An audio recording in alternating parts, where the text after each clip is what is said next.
Hi, welcome to valuationpodcast.com, a podcast and video series about all things related to business and valuation. My name is Melissa Gregg, and I'm a company valuation expert in St. Louis, Missouri. I have the privilege today of discussing strategic planning and how to sell a business today with Jennifer Smith, a business broker in Cape Girardeau, Missouri with Murphy Business. Well, and return on investment, or ROI, that you kind of are discussing is a very interesting concept because, like, what I've heard other people talk about, and you can correct me, is that if I'm going to go buy a business, can I make my money back on it in the next 5 years or 3 years? And that threshold is what I'm looking at as cash flow coming in. What's the risk of the cash flow? And then how quickly am I going to basically make the money that I gave you on day one back over the future? Is that kind of, or can you give us your perspective of kind of what return on investment is? Yeah, so you're looking at ROI exactly right. And ROI, return on investment, is even important in the Main Street environment. It's just not the primary driver, because if a business owner is producing earnings that are low enough that a buyer is looking at it and saying, you know what, I'm going to have to pump a lot of additional capital into this because the purchase price is so high that it can't service its own debt, the buyer's not going to be interested in that. They're going to move on and find something else that can service its own debt, where they're not going to have to pump in a bunch of additional personal capital to get it where it needs to be, and something that can pay them reasonably well for running the business and doing what they do. So that return on investment concept, it's more important in the middle market and lower middle market, those bigger businesses, but it certainly is important in the mom and pop Main Street environment as well. It's just not quite the primary driver in the way you think. It's a little more practical than that. Well, and I think conceptually where that comes in is that typically when you go to sell your company, you're like, well, in order for me to retire, I need $5 million. And so I'd like to sell my company for $5 million. And you'll have people that said, great, let's go to market and we'll do that. But if a buyer looks at it and says, this isn't worth $5 million because of the cash flow and the risk, then you're really just kind of going down a path that's not going to be successful.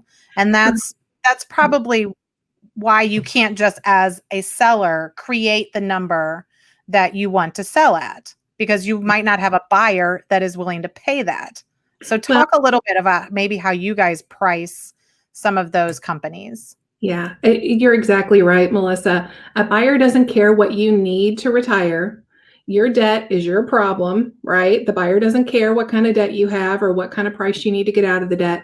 They care about how much cash flow the business is generating.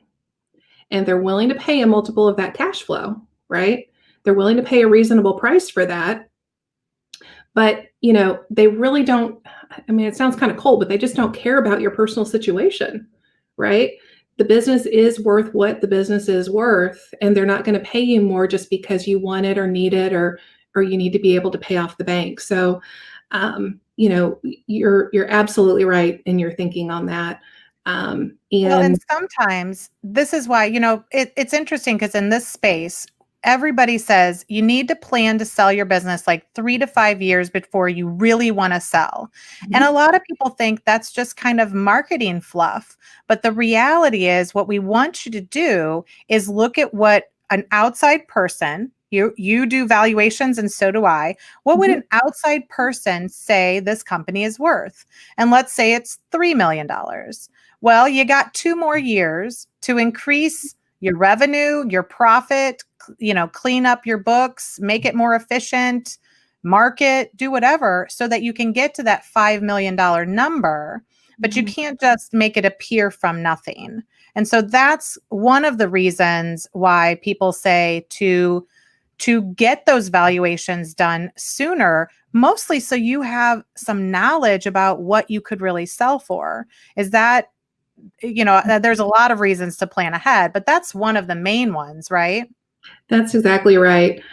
We actually have just created a relatively new service called value coaching surrounding that very concept, which is, hey, AKV, always know your value, where we plan 3 to 5 years in advance.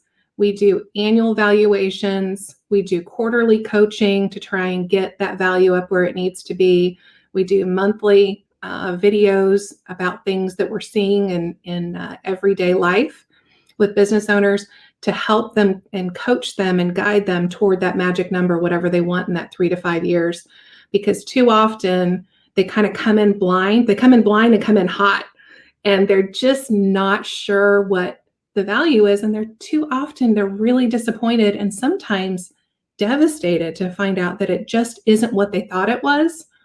And you're right. It sounds like a lot of marketing hype to say, hey, 3 to 5 years. And it sounds like we're just, trying to pump up valuations, but that's not the case at all. It's a matter of building awareness, building knowledge, and having some time to build a strategy, to build value, and time to implement that.